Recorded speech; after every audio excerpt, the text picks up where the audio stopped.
Hello and welcome to my March wrap-up. In March, I read 9 books. I am very proud of myself because all of them are physical. Let's go. I did it. One of them I listened to on audio, but I do have the book, so it counts in my brain. That is my intro. Let's get straight into the books because there are many and this might be very long. So the first book that I finished in March was Burn Our Bodies Down by Rory. I did start this in February, like the last day of February. This follows a girl who doesn't really know anything about her family. She just lives with her mom and knows nothing. So one day she finds a picture with her, what she assumes is her grandmother, and she ends up calling this lady and running away from her mom to meet her in a town called Faline. Basically, she goes to this town where her grandmother is, who she's never met, and she witnesses herself, somebody else who looks like her, dead. I have read from this author before, so I had slight expectations for this book, but this was so weird. I don't even know how to review this. I think my review on all of my bookish platforms, so like Goodreads and Storygraph, my review is what the fuck, because that's exactly my feelings. To put it kind of into words, this book is weird, not in a good way in my opinion. There's just like a lot of nonsensical stuff, especially at the end. It's also slightly predictable because it kind of is thrillery vibes. And I thought it was kind of obvious some things that happened. I don't know. I just had a lot of questions at the end of the book. I finished it and I just had to stare at a wall and be like, what did I just read? Because I still don't know.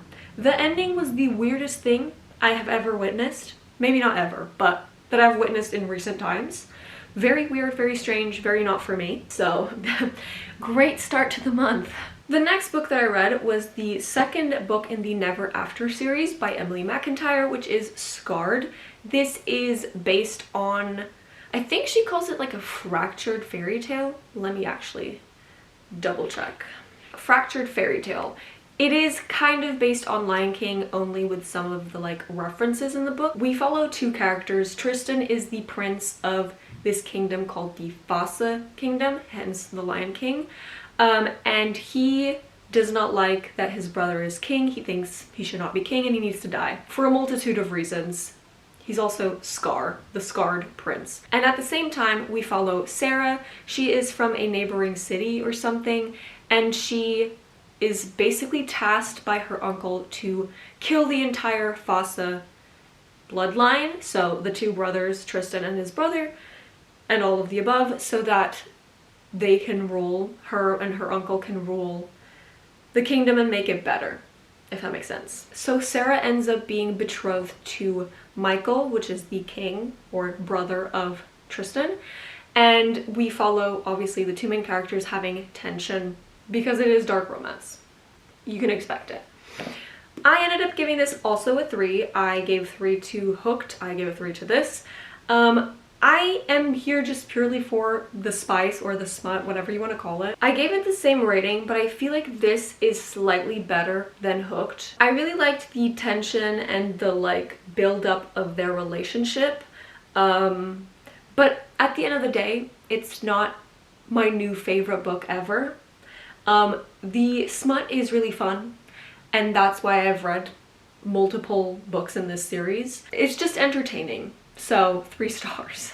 The next book that I read in March was Things We Never Got Over by Lucy Score. I have been influenced by the TikToks, and I actually bought this book for my friend's birthday, and she wanted me to read it as well so we could discuss, so I did. I ended up finishing it before her, but that doesn't really matter. This follows 2 characters. We follow Naomi and Knox. Naomi has just been basically forced to be a guardian to her twin sister's daughter, who she didn't know existed, and she is in this small town and doesn't know anyone and is just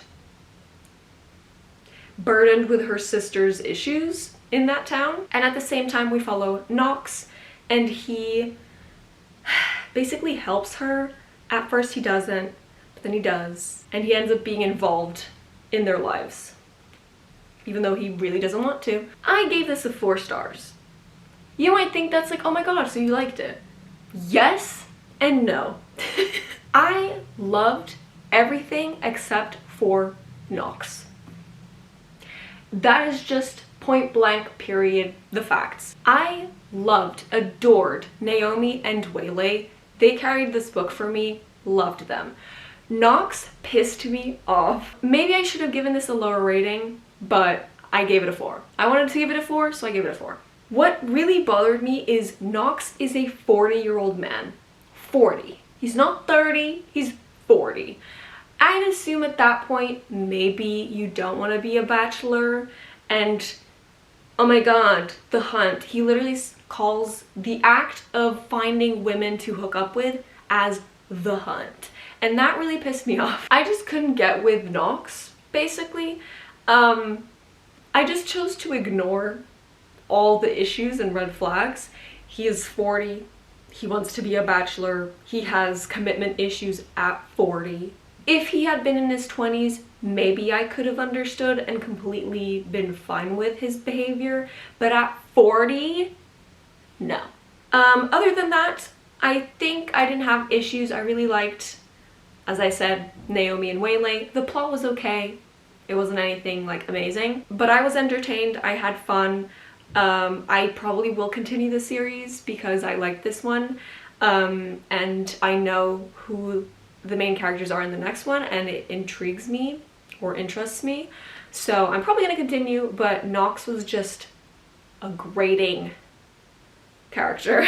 Next, I read The Girls I've Been by Tess Sharpe. This is a thriller about a girl called Nora, and she has had multiple names in her life because her mother was a con artist and used her daughter to aid with the con, I guess. So we follow Nora currently being held hostage in a bank robbery, and we also follow her past, explaining why she had multiple names and how her life was and what happened, etc. I don't really want to give a lot of information because I went into this knowing virtually nothing and really liked this. I ended up giving this a 4 star as well. I had a lot of fun. It is written, not weird formatting, but it has some interview style, it's actually transcripts, pages. I also really liked the different past versus present chapters, really great. I flew through the book, it was super fun.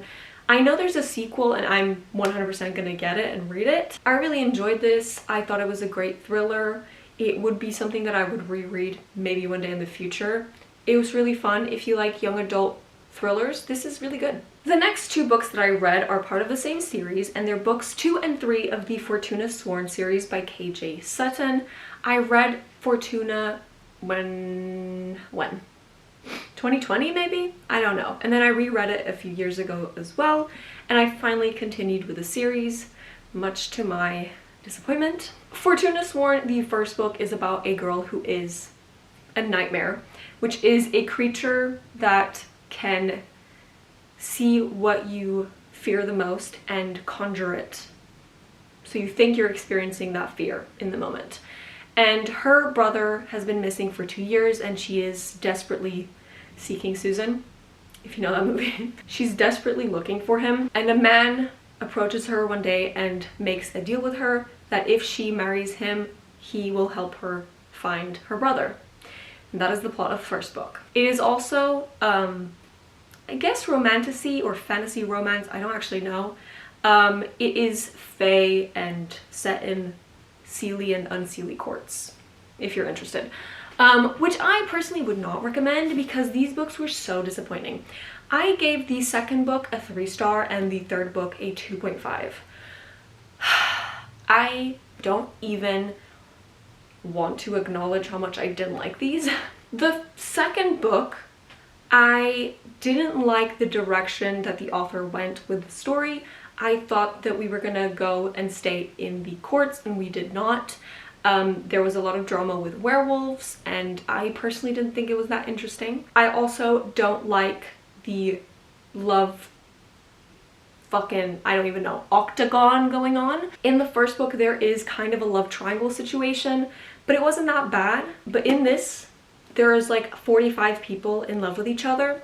Please let me just exist and not have all that. That would be ideal. I'm personally not a fan of that, so it just doesn't work for me and I couldn't get past it. The plot was not my favorite. The romance, not my favorite. The ending of this book, horrifically bad. Trigger warnings you should look into, because absolutely not if you are triggered by this. I'm not, but I just thought it was so unnecessary. And I hate a trope at the end. I'm not gonna spoil.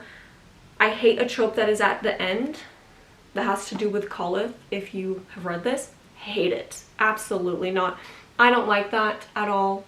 I don't like the ending of this. This was just, oh my god, no. And then I read the third book, and here I was kind of not really interested anymore, and I was telling myself that I was going to read this, and if I still hated it, I would just give up on the series, which is what happened. Here we just follow the main characters completely traumatized over the events of the second book, and I just don't give a shit about anything that went on in this. I barely remember what the actual plot of this was. It was just not for me. In both books, the love triangle, pentagon, octagon thing just was not working for me. It's still in here, and I don't know why. I didn't like the plot of the second and the third book. I don't care for the characters anymore. I don't know. This just disappointed me. It's just not my favorite thing ever anymore. I really loved the first book, but this was just so disappointing. If you don't like reverse harem vibes, don't read this, I guess. If you don't like grape scenes, maybe don't read this. If you don't like, I don't know, there's a lot that you shouldn't read this if you don't like things. I would look into it if I were you and you're interested in these books. I don't recommend them anymore. I used to recommend the first book, but now I don't recommend this series, sadly. The next book is a Christina Lauren, Love and Other Words. This is about two people who end up being friends when they were teenagers and they grow up together. But at the same time, we follow them 11 years later and they haven't talked for like 10 years because of something that happened that we don't know. And they still like each other 10 years later, and we follow past and the present, seeing why they had a falling out and if they end up together again. It's a second chance romance type book. I was so excited to read this. This has such a high rating on Goodreads and stuff. I was very excited and I had high expectations because I love books by Christina Lauren, but this has disappointed me again. I loved the first like 70 to 80% of this book.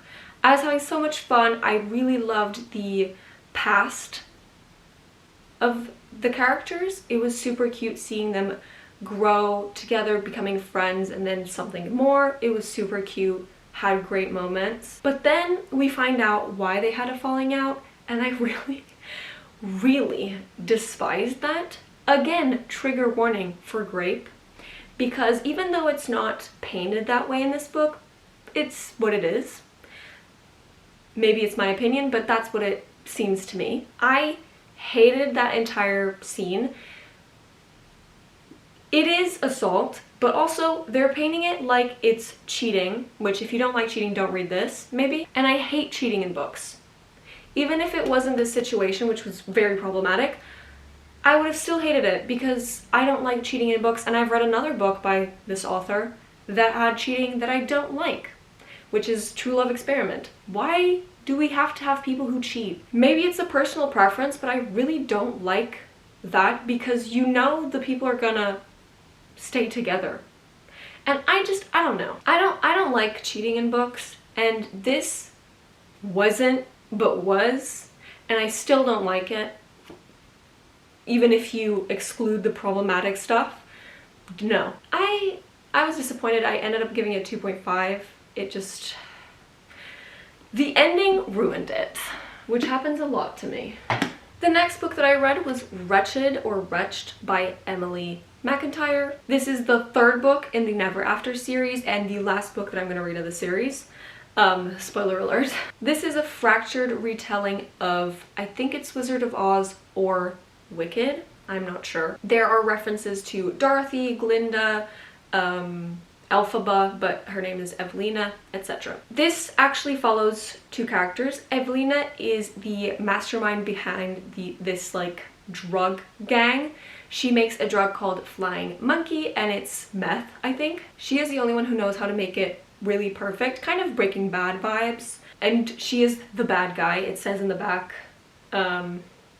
Evelina has always been the bad guy. We also follow Nicholas. He is an undercover DEA agent, and he basically is tasked with infiltrating this gang or drug cartel thing. But before he starts his undercover work, he ends up meeting Evelina in a club, and they have a moment. And so when he is inducted into the gang, she's like, what are you doing here? That is the plot kind of summarized, I guess. This was my least favorite of this series so far.